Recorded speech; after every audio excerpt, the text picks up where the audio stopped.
Bon, bonjour Cyril. On se retrouve là après le premier grand tour de l'année, après le Giro. Bon, déjà, comment ça va et quelles ont été tes premières impressions là, sur ce Giro? Qu'est-ce que tu en retiens rapidement?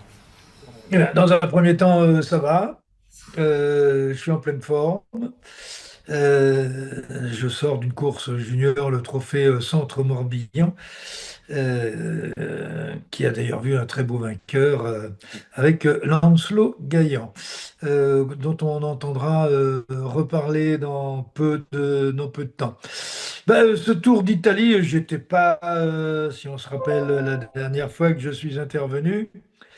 J'étais pas très enthousiaste sur le Tour d'Italie. Je pense que c'est un petit Tour d'Italie que finalement on a vu, ou une course, faut quand même bien le dire, un petit peu insipide.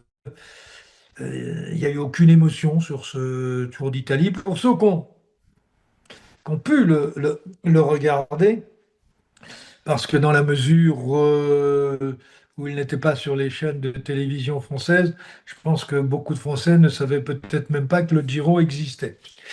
Sachant que seul ce qui existe, c'est ce qui passe à la télé. Donc, on a eu une course sans suspense, sans bagarre, sans duel, bien programmée à l'avance. Et j'ai envie de dire les seuls moments de ce Giro qui ont été intéressants pour nous, Français bien sûr. Je pense que les Italiens l'ont peut-être vécu autrement, mais ça a été Paul Magnier qui revient avec le maillot du classement par points, qui est presque une marque de fabrique française, puisque Boigny et Demar l'avaient déjà emporté, et puis beaucoup plus tôt, Jalabert. Mhm. Donc, à part les très beaux sprints de Paul Magnier, qui a démontré qu'il était maintenant parmi les trois meilleurs sprinteurs mondiaux. Euh, il lui manquera bien sûr de faire le Tour de France, parce que je pense pas que le grand public, les professionnels du sport cycliste, oui, connaissent Paul Magnier, mais c'est dommage, et je le répète, que on n'ait pas pu voir ce Giro et voir ces trois victoires d'étape. Et quand on ne passe pas à la télévision, on n'existe pas. Donc pour l'instant, Madier ne peut pas être une star, alors qu'il l'est dans la réalité. Oui, non, honnêtement, un Tour d'Italie sans rien, sans rien. Point, à part le calcul des ordinateurs, des watts et des équipes et d'un peloton qui roule en file indienne. Voilà.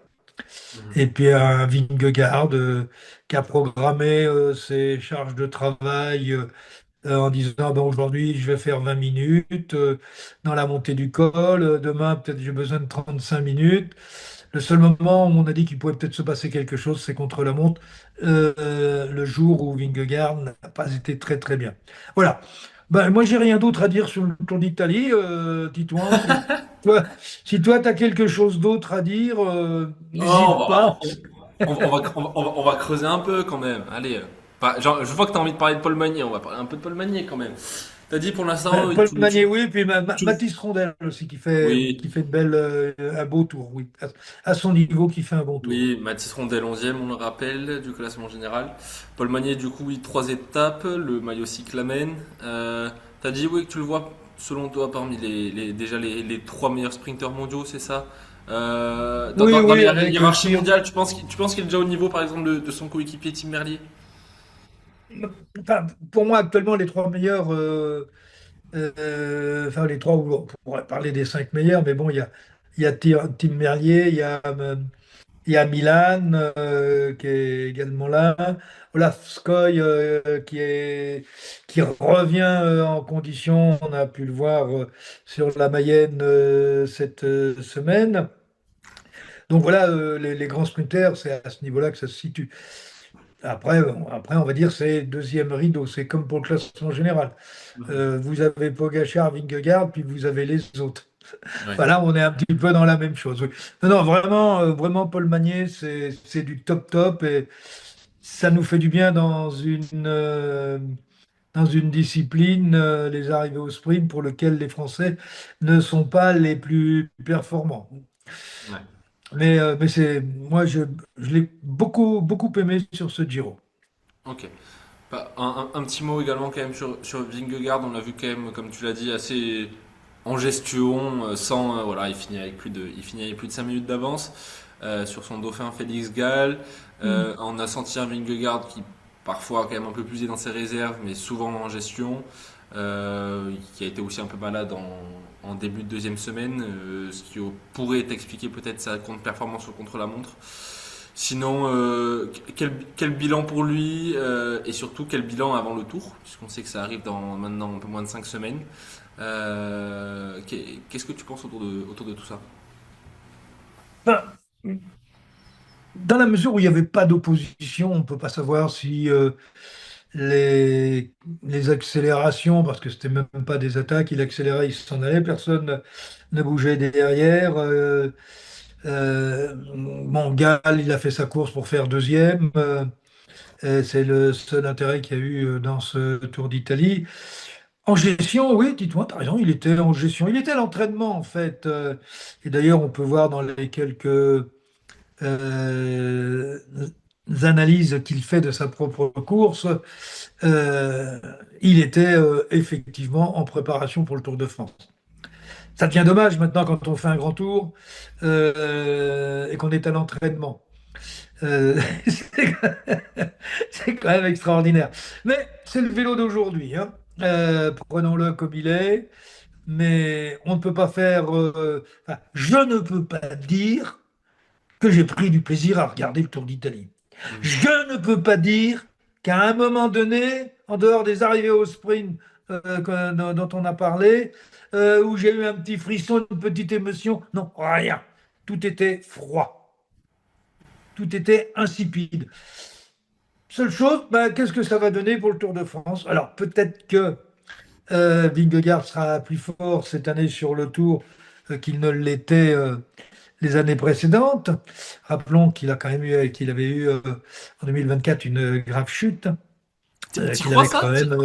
T'y crois que Vingegaard peut être meilleur maintenant après avoir fait le Giro sur le Tour Oui, oui, oui, plutôt bah, qu'en 2025 où il avait une préparation quasiment oui, idéale? oui. Oui, non, mais là, il le dit lui-même, il s'est entraîné hein, pour préparer le Tour. Mhm. Il faut écouter les mots, hein, ou entre les mots. Et je pense qu'il sera plus fort sur le Tour de France qu'il ne l'était ces 2 ou 3 dernières années. Je pense que Pogacar aussi, d'ailleurs, ça risque. Donc le résultat sera peut-être encore, sera peut-être encore le même. Mais oui, je pense qu'il sera un petit cran dessus, j'espère. Même si, euh, même si ses performances dans les ascensions, tout était trop lisse. À aucun moment, on a senti qu'il pouvait rouler beaucoup plus vite alors qu'il n'avait pas d'adversité. C'est ça qui me gêne. Enfin, tout me gêne sur le Tour d'Italie. Bon, on Voilà, l'a compris. à part les arrivées au sprint. Bon, oui, bon, on l'a compris. Cyril Guimard n'a pas été passionné par le Non, Giro. pas du tout. Je Voilà, confirme. c'était pas les 3 meilleures semaines de ta vie, on va dire ça comme ça. Non, non, non, mais bon, c'est comme ça. Maintenant, si on veut que le cyclisme continue comme ça, je pense que dans quelques temps, on pourra aller à la pêche pendant les grands tours.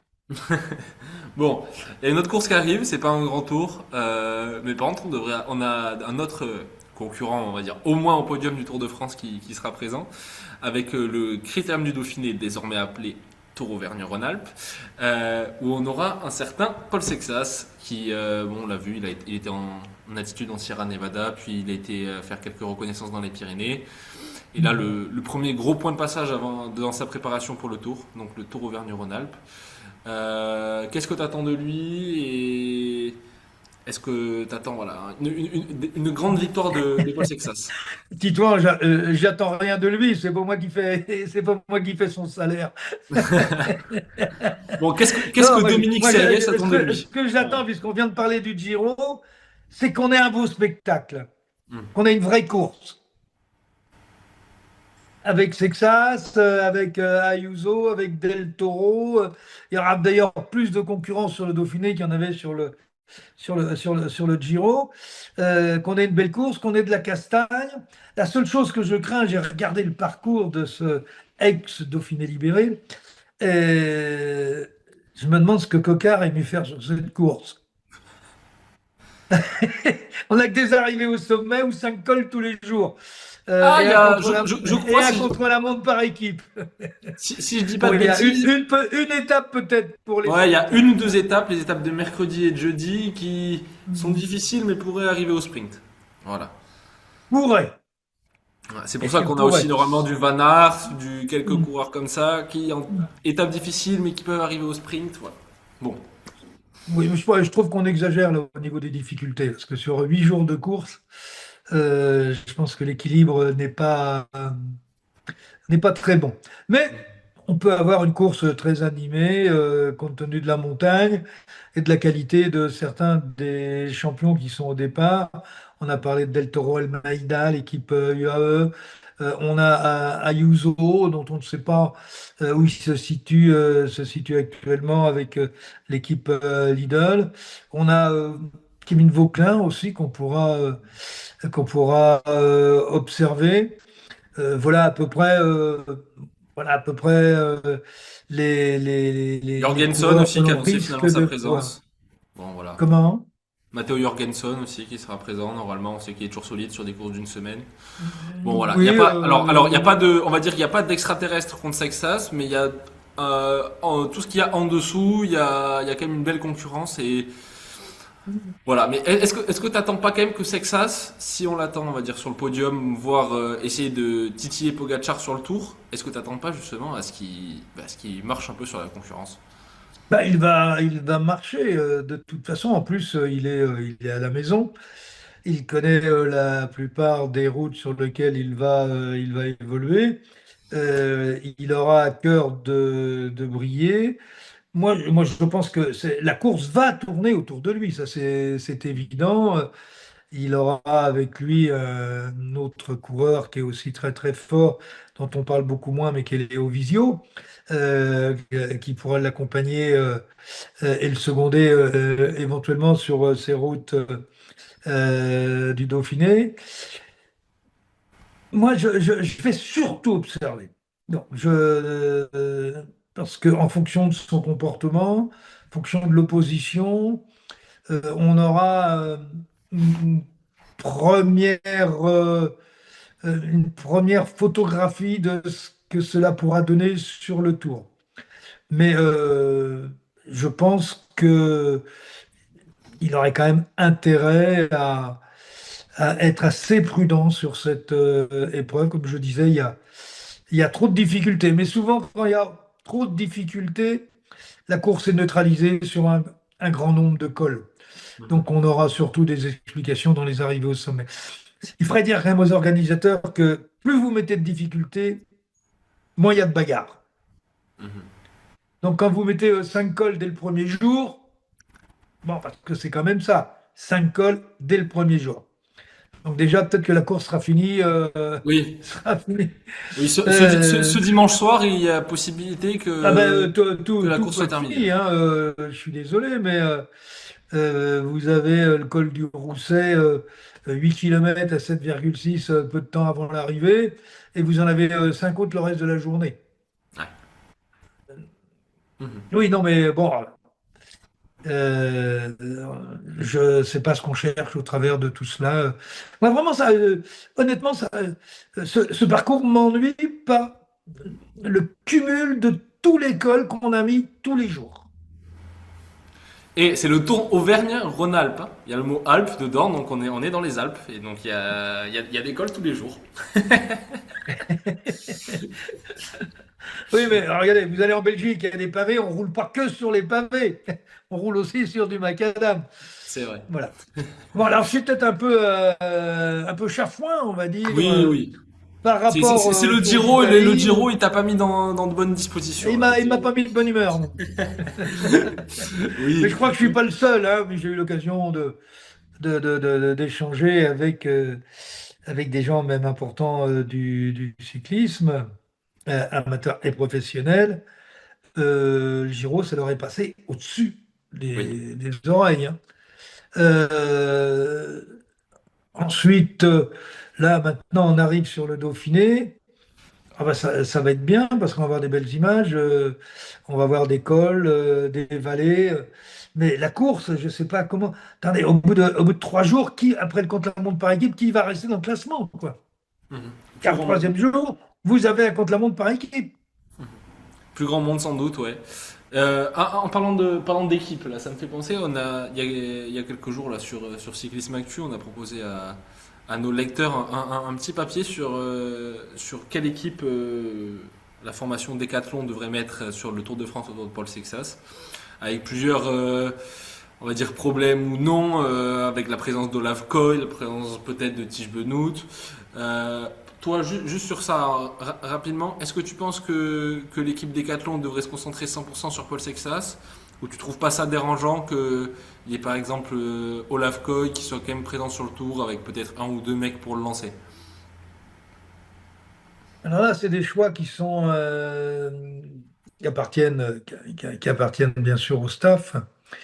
Mais c'est assez compliqué d'avoir un coureur pour lequel on a tout misé sur le tour, de mettre un sprinter. Est-ce que si vous prenez Pogačar, il prend pas de sprinter, hein. Vingegaard, bon, vous avez Van Aert qui sait tout faire. Bon, ok. Mais si vous mettez un sprinter qui va vous servir à rien, ou pratiquement à rien, sur les étapes de montagne, sauf avant le premier col, comment il va vivre ce tour, lui? Mais c'est pas la première fois qu'on voit cette situation. Donc, vous allez avoir un coureur qui va se dire, mais à quel moment je peux aller dans les sprints? Et puis, enfin, quand vous jouez la gagne du tour et que vous voyez comment se passent les arrivées au sprint, c'est-à-dire qu'il faut un train pour le sprinter. Sinon, il est dans la mouvance derrière. Et s'il y a une gamelle, il sera dans le tas. Il va faire quoi tout seul, quoi? Mhm. Oui, il Et si vous faudrait mettez les coureurs à emmener le sprint au sprinter, tour, il dure 3 semaines, hein. Vous en avez peut-être qui vont avaler le bulletin de naissance avant les 2 premières étapes de montagne. Donc, à la logique, tu mets pas le sprinter. Maintenant, tu as pris un sprinter. oui, Et on a il a signé. peut-être envie d'exister aussi, hein. C'est ça. C'est ça. Decathlon a signé Olaf Koy pour briller dès cette année sur le tour, en fait. Je pense que dans le contrat, c'est stipulé, Olaf Koy est sur le tour cette année. Parce que Olaf Ben, Koy a quitté la Visma, justement, parce qu'il ne faisait pas le tour. Donc, parce situation délicate, situation délicate. il a quitté la Visma parce qu'il y avait Vingegaard. Mhm. Et il arrive chez Decathlon, il Euh, sait que ça. et puis d'un seul coup, il y a Sexas qui arrive. Zut, ça n'a pas été calculé. Et donc maintenant, bon, en plus, il a été blessé en début de saison, ce qui fait que ça n'a pas été une saison extraordinaire pour lui, parce qu'il aurait pu aller chercher de très belles victoires depuis le mois de février-mars. Mais aujourd'hui, lui, il a soif de victoire, c'est sûr. Mais c'est que ça, c'est arrivé. Et Decathlon veut absolument l'avoir sur le tour. Bon, ils ont fait ce choix-là. Est-ce qu'il faudra prendre un sprinter avec Sexas? Je ne sais pas. Mais de toute façon, les raisonnements aujourd'hui sont beaucoup plus en fonction de l'économique que du sportif. Bon. On a compris ton point de vue là-dessus. On t'avait déjà eu la dernière fois sur ce sujet-là. Donc voilà. Bon, écoute, Cyril, je pense qu'on a fait un peu le tour de l'actualité principale, d'un superbe Giro d'Italia que tu as adoré, et donc de ton très grande envie de regarder le Critérium du Dauphiné, Tour Auvergne-Rhône-Alpes, pardon. Et donc voilà. Bon, écoute, on va se laisser sur ça. Bonne semaine, et on se retrouve très vite avant le tour pour analyser déjà les courses de préparation, et voilà. Et aussi voir En un peu. espérant qu'on vive un grand Dauphiné libéré. Voilà, exactement. Bon, allez, merci Cyril. Une course libérée. Merci beaucoup. Allez, ciao, ciao.